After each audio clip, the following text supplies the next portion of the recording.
Rules. It has zero welding, all-strip body. It was only seatbelt.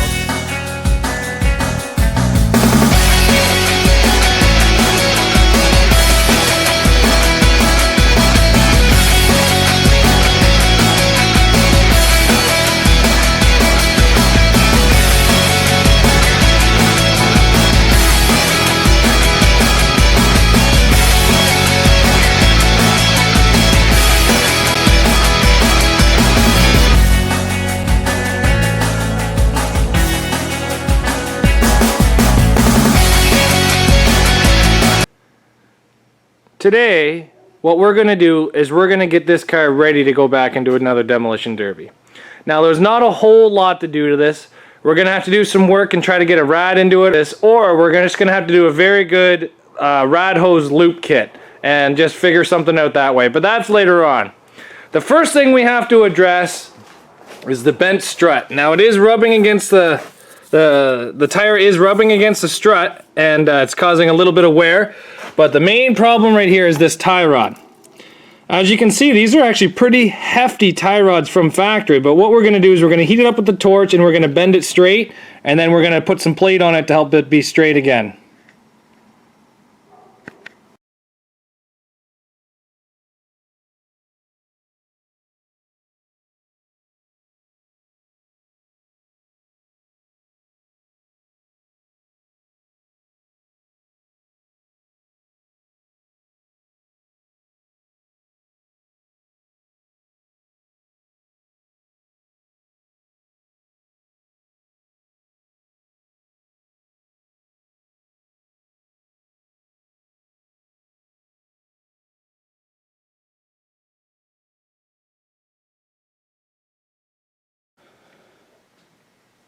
So now that the tie rod's straight, I removed the plastic booty, and that piece in there is only about, I'm going to say, 3/8 of an inch thick.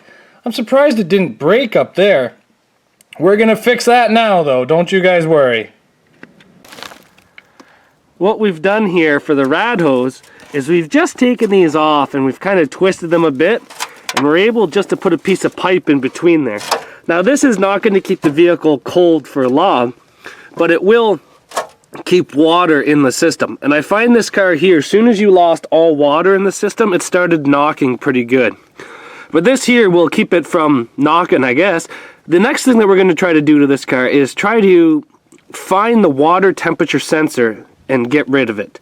I don't want to completely disconnect it. All I want to do is put another one into the system to fool it to think it's a lot colder than what it is, because I found as soon as you lost the water, it started knocking and starting to turn off, and it's not what I want to do for this car. I want this car to try to stay as live as long as possible.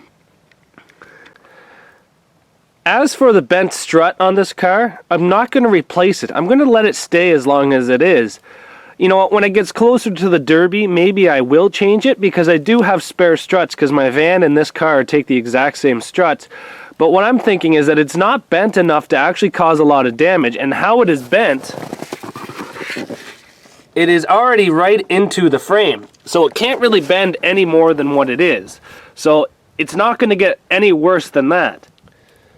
Yes, a new strut would probably make the car stand a little bit taller, but Schaumburg's not a super aggressive muddy track. And with those simple fixes, that's put this car ready to basically run again. So thanks for staying tuned, and make sure you guys hit that like button and the subscribe button, and see you guys tomorrow.